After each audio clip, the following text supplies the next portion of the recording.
I got these camera glasses expecting a gimmick.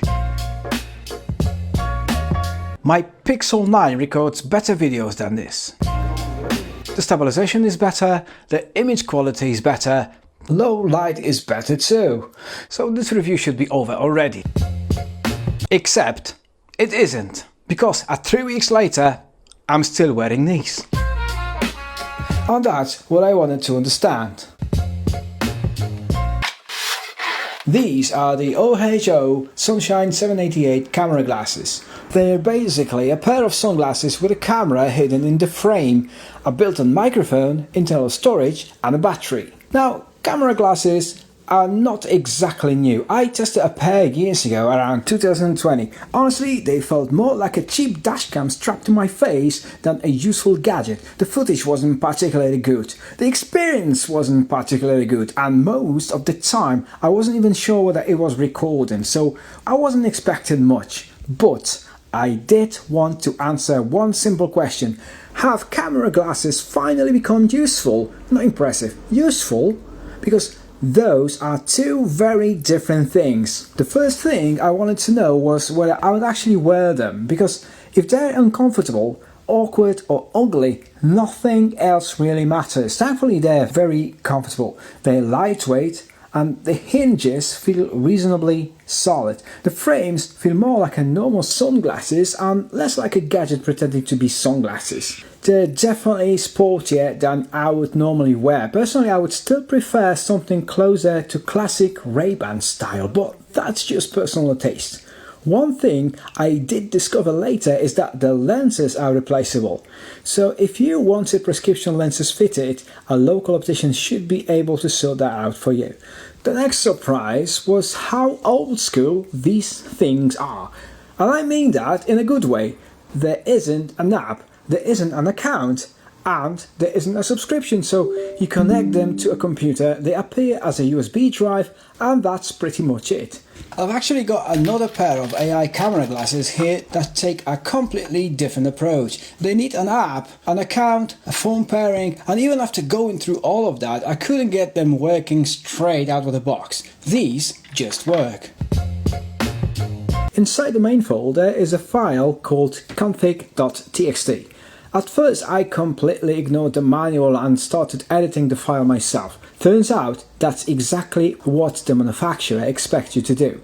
The manual literally tells you to open the config file in Notepad or text edit and make changes. Video modes go all the way up to 1620 pixels. You've got 2K, 1080p and 720p, and various photo resolution up to 24 megapixels. I also couldn't resist doing a bit of tinkering. The glasses came formatted as FAT32. I reformatted them to exFAT because it's better suited to larger files. The most useful test wasn't technical, it was simply using them. We went into Chester for a walk.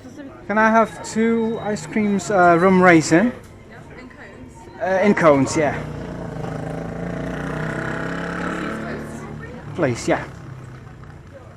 And the third one's gonna be chocolate triple cookie dough. I recorded while ordering ice creams. Thank you.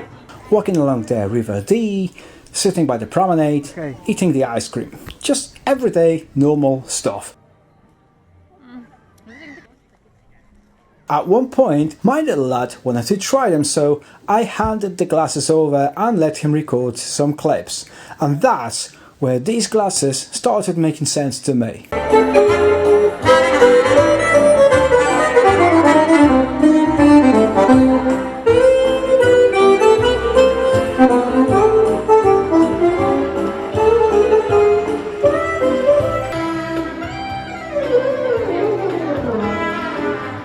I wasn't thinking about camera settings, I wasn't thinking about resolutions, and I wasn't thinking about cameras at all. Every now and then I would see something interesting, press the button and carry on. That sounds like a small thing, but it's very different from pulling out a phone, unlocking it, opening a camera app and then recording. The friction is lower, and because of that I found myself capturing more moments than I normally would.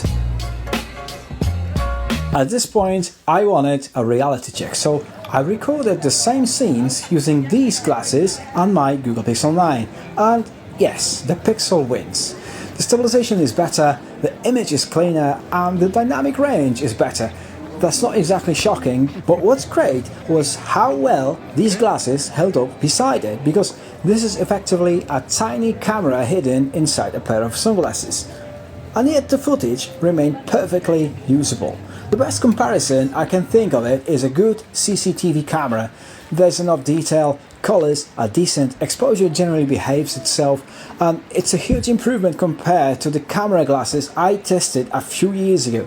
The biggest weakness is stabilization, or more accurately, the lack of stabilization. Every head movement shows up. Every step shows up, and if you spend years watching stabilized smartphone footage, you'll notice it immediately. Low light performance is another weak point. As daylight starts disappearing, image quality drops quite noticeably, but during the day, the results were generally better than I expected. At this point, I thought I would already figure these glasses out. Decent image quality, no stabilization, case closed. But then I started using them while driving. And that's where my opinion changed, because unlike walking, your head movement inside the car is much more controlled. The footage immediately became easy to watch, and I realized I had been thinking about these the wrong way. I kept comparing them to cameras, when actually the best comparison might be a wearable dashcam. The glasses are already on my face, they are already my sunglasses, then something unusual happens. Someone decides traffic rules are merely a suggestion. Someone attempts a questionable maneuver. Or somebody is walking where the signs very clearly suggest they shouldn't be. A quick button press and I've got the footage. No mount, no setup, no reaching for the phone. And that's where these glasses started making the most sense. I also finally worked out the controls. To start recording video, it's a quick sequence of button presses. The red light starts flashing. That means you're recording. To stop recording, repeat the same process. For photos, one quick press. Blue flash, job done. And because the indicator sits inside the glasses, you always know what's happening. That's far more useful than it sounds. After recording for longer periods, I noticed the arm of the glasses becoming slightly warm. Not hot, just warm. So naturally, I grabbed the thermal camera. The highest temperature I saw was around 36 to 37 degrees Celsius. Nothing concerning, but warm enough that you can feel it when your finger reaches for the button. It's one of those little details you would never find on a specification sheet. One thing I do need to correct. When I first started testing these, I assumed I had the 128GB version. Turns out I didn't. Mine is actually the 32GB model. And to be honest, that wasn't a problem. The battery becomes a limiting factor before storage does. The advertised battery life is around 90 minutes.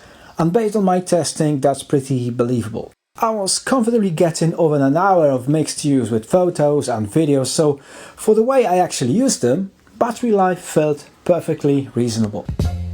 So, after spending time with these glasses, I think I finally worked out who they are for. They're for people who value convenience over perfection. People who want to capture moments without planning to capture moments. A family day out, a walk somewhere interesting, a drive, a holiday. The kind of situations where tucking your phone out feels like too much effort. Who should avoid them? Anyone expecting smartphone quality stabilization. Anyone creating professional video. Or anyone who spent a lot of time recording in low light. Would I spend my own money on them? Honestly, yes. Not as a replacement for my phone, and definitely not as my main camera, but as a way of recording moments that I otherwise wouldn't have captured at all. And there's one thing I wasn't expecting to say. Even if they didn't have a camera, I would still wear them for driving. They're generally good sunglasses. They block sunlight really well. There are not annoying gaps letting sunlight sneak in around the edges, and during longer drives I actually found myself preferring them over my usual sunglasses. That's probably the biggest surprise of the entire test. Right, I started this experiment trying to find out whether camera glasses had finally become useful. What I discovered is that the camera slowly stopped being the feature. They became my driving sunglasses, they came with me on the family walks, my son picked them up and started filming with them. And every now and then I would press record and capture something I otherwise would have missed. The camera stopped being a feature and just became part of my day. So here's my question for you. If you wanted to record everyday life, would you choose camera glasses, your phone, or an action camera? And more importantly, which one would you still be using 6 months later? And why? Let me know in the comments. Family Pop TV.